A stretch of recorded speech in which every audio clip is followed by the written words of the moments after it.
Bila sebut tentang akhir zaman ni, siapa umat akhir zaman? Yang pertama kena faham dulu siapa umat akhir zaman. Maka para ulama membahaskan ta'rif ataupun taklif tanggungjawab akhir zaman itu bilakah permulaannya. Maka disebut permulaan daripada terma umat akhir zaman itu digelar ataupun dimulakan. Kickstartnya adalah pada malam pertabalan Rasulullah sallallahu alaihi wasallam ditabal menjadi rasul.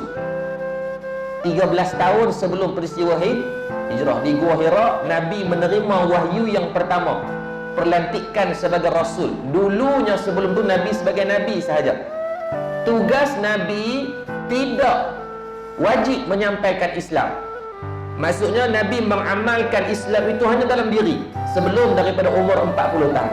Tetapi setelah mana Allah Subhanahu wa taala menurunkan surah Al-Alaq yang kita dah baca, Iqra bismi rabbikal ladzi khalaq, maka barulah Nabi sallallahu alaihi wasallam ditaklifkan, dipertanggungjawabkan untuk menyebarkan Islam. Maka para ulama menyebut permulaan kepada umat akhir zaman itu mula dinilai adalah pada malam Nabi sallallahu alaihi wasallam menjadi rasul. Ini dah disebut dalam kitab-kitab Taurat, disebut dalam kitab Injil dan kitab Zabur berkaitan ini.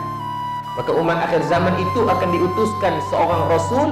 Maka diceritakan, maka pelantikan rasul itulah permulaan kepada umat akhir zaman. Maka kalaulah 13 tahun sebelum hijrah itu disebut dengan umat akhir zaman, sekarang dah 1441 hijrah, campur dengan 13 tahun sebelum Nabi jadi rasul itu, maka sekarang dah 1454 tahun gelaran umat akhir zaman dah tertimpa kepada kita semua.